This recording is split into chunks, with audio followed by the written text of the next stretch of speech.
Hace 2 días, experimenté algo bastante inusual. Estaba ensayando una declamación que tenemos preparado para el Viacrucis de Viernes Santo dentro de una iglesia.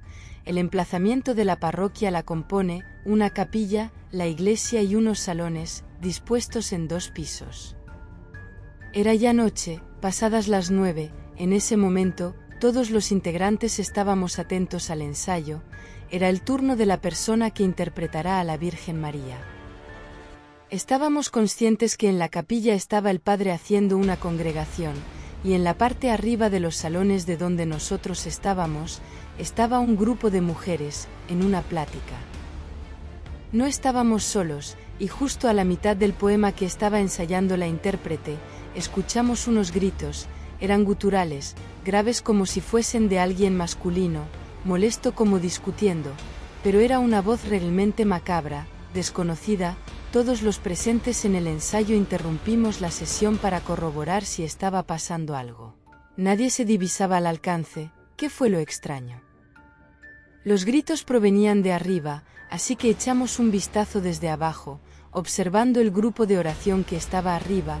No se alcanzaba a ver a ningún hombre, lo cual se nos hizo raro.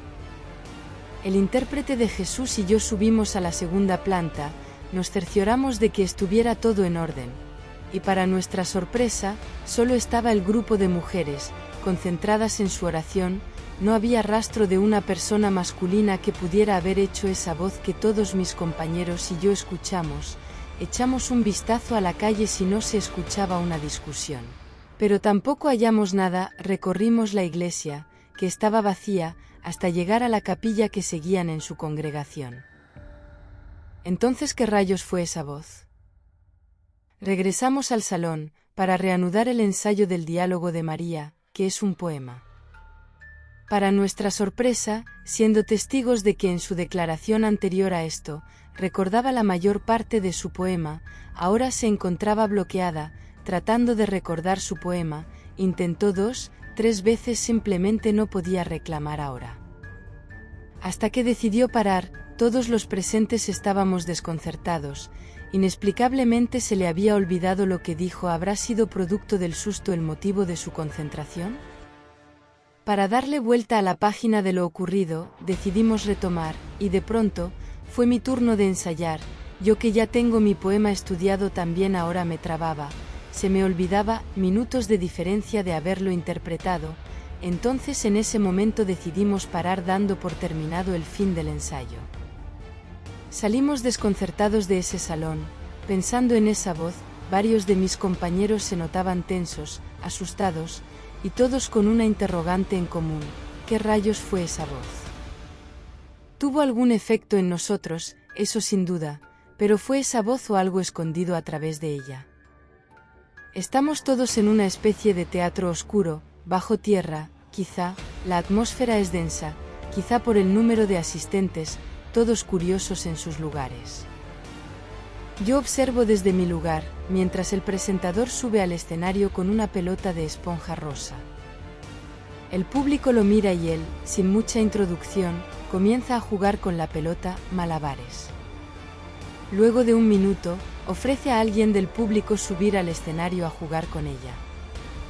Un hombre se para, y sin decir palabra, sube a jugar con ella. La pelota termina entre el público, por accidente, pero al momento de tocar el suelo, se convierte en 2 pelotas iguales. El público está sorprendido, incluida yo, que pienso que es un truco, pero alguien del público levanta una y la lanza de vuelta al escenario, pero al hacerlo, esta pelota vuelve a multiplicarse. El público está sorprendido. ¿Qué clase de truco es ese?, se preguntan, algunos impactados y otros asustados. Pero se escucha el barullo de sorpresa, ya que esta vez todos vieron cómo la pelota se multiplicó al tocar el suelo, como si fuera magia. Un hombre toma una pelota con cuidado, examinándola, mirándola con detenimiento en busca del truco oculto, pero no parece encontrar nada, porque decide botarla, y la pelota al tocar el suelo se convierte en 2. Algunos entre el público observan esto sin poder creerlo, y viendo que el hombre sigue vivo, toman una de las ya varias pelotas en el suelo, y comienzan a botarlas, como hipnotizados por este truco. Pasan de la sorpresa a estar en una especie de trance, ya que de pronto las pelotas no solo se multiplican, sino que ahora parecen ser más grandes que las originales, como si con cada golpe contra el piso, éstas crecieran más. En mi mente nos imagino ahogándonos en ellas, pero luego de unos segundos logro levantarme, saliendo de mi propio trance, y corro hacia la salida. Me doy cuenta de que alguien más me sigue. Probablemente pensó lo mismo que yo, pero al momento de salir de la habitación, siento unas manos que me jalan hacia adentro. Grito aterrorizada, y sigo intentando correr, pero esas manos me jalan tan fuerte los hombros, piernas y torso, que no hay nada que pueda hacer y pronto estoy en el piso. Ya no pienso en la otra persona, sino en mí misma, y en el sonido de fondo de las pelotas multiplicándose incesantemente mientras intento zafarme de esas manos. Al girarme, noto que son color rosa, el mismo tono que las pelotas. Un joven matrimonio se mudó a una casa cerca de un río, donde esperaban vivir felices y tranquilos. Sin embargo, pronto empezaron a escuchar por las noches unos lamentos que venían del agua, como si alguien estuviera sufriendo. Al principio, pensaron que se trataba de algún animal herido, pero luego se dieron cuenta de que era una voz humana, una voz de mujer que decía: «¡Ay, mis hijos, ¿dónde están mis hijos?». El esposo, intrigado y valiente, decidió salir una noche a investigar el origen de esos llantos. Le dijo a su esposa que no se preocupara, que él volvería pronto. Tomó una linterna y se dirigió al río, siguiendo el sonido de la voz. Al llegar a la orilla, vio una figura blanca que flotaba sobre el agua, con el cabello largo y negro cubriéndole el rostro. Era la Llorona y al verlo, le dijo con voz melancólica: «¿Eres tú, mi hijo?». El hombre, asustado, retrocedió y trató de huir, pero la Llorona lo siguió con rapidez, extendiendo sus brazos hacia él. El hombre gritó pidiendo ayuda, pero nadie lo escuchó. La Llorona lo alcanzó y lo abrazó con fuerza, ahogándolo en el río. Luego, soltó su cuerpo y siguió llorando, buscando a sus hijos perdidos. La esposa, al ver que su marido no regresaba, salió a buscarlo, pero solo encontró su linterna tirada en el suelo. Llamó a la policía y les contó lo que había pasado, pero nadie le creyó. Pensaron que su marido la había abandonado o que había tenido un accidente. La mujer, desconsolada, se quedó sola en la casa, esperando el regreso de su amado. Pero una noche, mientras dormía, escuchó unos golpes en la puerta. Se levantó y fue a abrir, pensando que era su marido. Pero al abrir la puerta, se encontró con la Llorona, que la miró con ojos de locura y le dijo: «Tú me quitaste a mi hijo, ahora yo te quito al tuyo». La mujer, aterrada, trató de cerrar la puerta, pero la Llorona la empujó y entró a la casa. La mujer corrió a la habitación de su hijo, que dormía en su cuna, y trató de protegerlo, pero la Llorona la apartó y tomó al niño en sus brazos. La mujer gritó y luchó, pero la Llorona era más fuerte. La Llorona se llevó al niño y salió de la casa, dirigiéndose al río. La mujer la siguió, pero no pudo alcanzarla. La Llorona se metió al agua con el niño y desapareció, dejando solo un eco de su llanto. La mujer, desesperada, se tiró al río, esperando morir y reunirse con su familia. Pero el río la rechazó y la devolvió a la orilla, donde quedó tendida, llorando y gritando: «¡Ay, mi hijo, ¿dónde está mi hijo?». Desde entonces, se dice que en esa casa se escuchan dos voces que lloran por las noches, la de la Llorona y la de la mujer, que se convirtió en otra Llorona más. En los canales de Xochimilco, al sur de la Ciudad de México, hay una pequeña isla que está cubierta de muñecas colgadas de los árboles. Algunas están enteras, otras rotas, otras decapitadas, otras quemadas. Todas tienen una mirada inquietante y una historia macabra. La isla pertenecía a un hombre llamado don Julián Santana Barrera, que vivía ahí desde 1950, alejado de la civilización. Según él, un día encontró el cuerpo de una niña ahogada en el canal, junto a una muñeca. Como no pudo salvarla, decidió colgar la muñeca en un árbol, como una forma de honrar su espíritu. Pero eso no fue suficiente. Don Julián empezó a escuchar los lamentos de la niña, que le pedía más muñecas. Así que se dedicó a recolectar todas las muñecas que podía, de la basura, de los mercados, de las casas abandonadas. Las colgaba en los árboles, las ataba a las ramas, las clavaba en las paredes. Creía que así protegía a la isla de los malos espíritus y calmaba a la niña. Pero lo que hizo fue crear un lugar tétrico y maldito, que atraía la curiosidad de los visitantes. Algunos decían que las muñecas se movían, que parpadeaban, que susurraban. Otros decían que sentían una presencia maligna, que los observaba, que los seguía. Otros decían que habían visto a la niña, que salía del agua, que los llamaba, que los tocaba.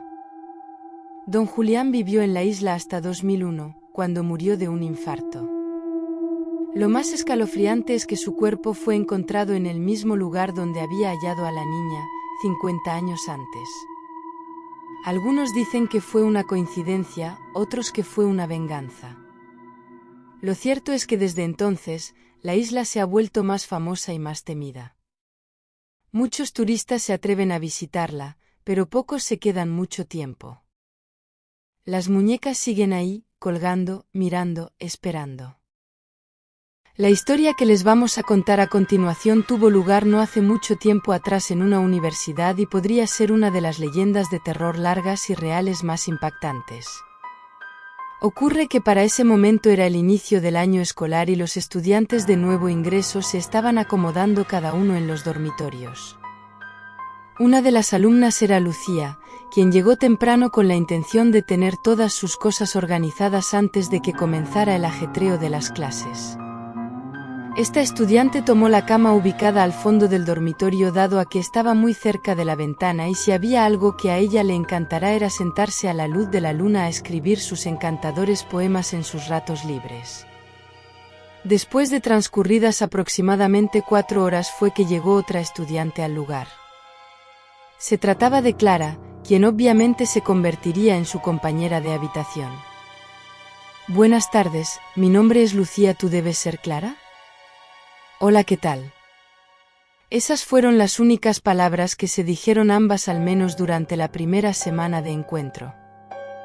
Los demás estudiantes notaron desde el primer momento que estas dos chicas eran como el día y la noche, es decir, no tenían nada en común y no compartían muchos gustos. No obstante, fueron transcurriendo los meses y una bonita amistad empezó a formarse entre ellas. La amistad se profundizó dado que a Clara se le dificulta demasiado la asignatura de biología. Un día, mientras estaban en una de las clases, el profesor les recordó que a la semana siguiente tendrían que presentar su examen bimestral. Se me olvidó por completo que la prueba es el próximo jueves, dijo Clara. Su amiga le contestó, pero si las fechas de exámenes se pegaron en el periódico Mural hace más de una semana. Ay amiga, tú por qué te detienes a leer cualquier cosa, yo en cambio quiero asistir al baile de disfraces. Respondió Clara. ¿Cuál? ¿Acaso hablas del rodeo que va a organizar la escuela? Sí, ahí va a estar Marcos y presiento que es mi oportunidad de hacerme su novia, pues acaba de romper con Karen. Te aconsejo que no vayas y mejor te quedes estudiando conmigo. Si no pasas ese examen, tendrás que repetir el curso y estoy segura de que tus papás no les va a gustar para nada esa idea. Clara dijo a ellos: ya les pediré perdón, pero no voy a desperdiciar la oportunidad de estar con el hombre de mi vida. Como quieras, yo solo digo que debes de comenzar a elegir mejor tus prioridades, le dijo su amiga. Clara le contestó: está bien, me quedaré a estudiar contigo. Ese día en que se llevaría a cabo el evento, en los pasillos de la universidad se podía ver a los estudiantes disfrazados con trajes de vaqueros y se disponían a acudir al auditorio para comenzar la celebración. Sin embargo, Lucía cerró la puerta de su habitación, prendió la luz y tomó un gran número de libros y empezó a estudiar. Por su parte, Clara solo se limitaba a hojear su libreta de apuntes. Se la deben estar pasando genial. Escuché que a las 10 de la noche iban a comenzar a contar leyendas de terror con las luces completamente apagadas. Y con lo que a mí me fascinan las historias de espantos y de fantasmas, dijo Clara. Puedes ir a la fiesta siempre y cuando te aprendas los fenotipos que van a venir en el examen. Eso me lo hubieras dicho desde antes. Ahorita mismo me pongo a memorizarlos. Cuando el reloj marcaba justo las 10:45 de la noche, su amiga le demostró a Lucía que ya se sabía por completo la lección de biología, por lo cual podría asistir a la fiesta de estudiantes sin temor a sacar una mala calificación. Tal vez a la hora que regreses, yo ya estaré dormida, pero en la mañana me cuentas cómo te fue en la fiesta. Clara tuvo una de sus mejores noches de toda su vida, no solo porque logró hacerse novia del hombre a quien tanto amaba, sino también porque fuera nombrada la reina del baile. Después de la fiesta, Clara regresó a los dormitorios de la universidad. Eran aproximadamente las 3 de la mañana y antes de entrar al cuarto, se quitó los zapatos para no hacer ruido. Ayudada con su teléfono, alumbró un poco el cuarto y vio cómo su amiga se había quedado dormida boca abajo con la cara entre las páginas de uno de sus libros. Pensó que lo mejor era no despertarla, ya que mejor sería hacerlo por la mañana y así pedirle que le ayudara a repasar de nuevo la lección. Amaneció y Clara despertó apenas salió el primer rayo de sol. Se paró de la cama y corrió a despertar a su amiga, quien continuaba en la misma posición, algo que le llamó la atención porque Lucía solía dormir de lado. Levántate, floja, tienes que ayudarme a estudiar. Al ver que no recibía respuesta, la sacudió del hombro con fuerza, pero el cuerpo de su amiga estaba como un hielo. Acercó una de sus manos a la cabeza de Lucía y solo sintió algo húmedo y viscoso. Cuando levantó la mirada observó con terror cómo una de las paredes de la recámara estaba escrita una oración con sangre. Tú también debiste de ir a la fiesta, pero preferiste quedarte estudiando. Este es el precio que tuviste que pagar. Cuando Clara volteó el cuerpo de su amiga, vio cómo la cara de Lucía estaba repleta de heridas y golpes. Del área de su abdomen salían borbotones de sangre e incluso se llegaban a asomar algunas de sus vísceras. La joven desconsolada se tiró al piso pataleando y rompiendo en llanto como una niña.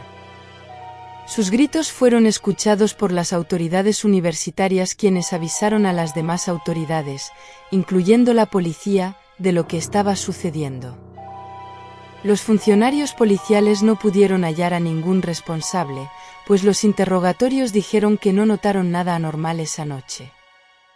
Las cámaras de seguridad tampoco registraron alguna actividad extraña. Luego se supo que Clara, en su adolescencia, había sido internada en una clínica psiquiátrica por problemas de esquizofrenia y doble personalidad.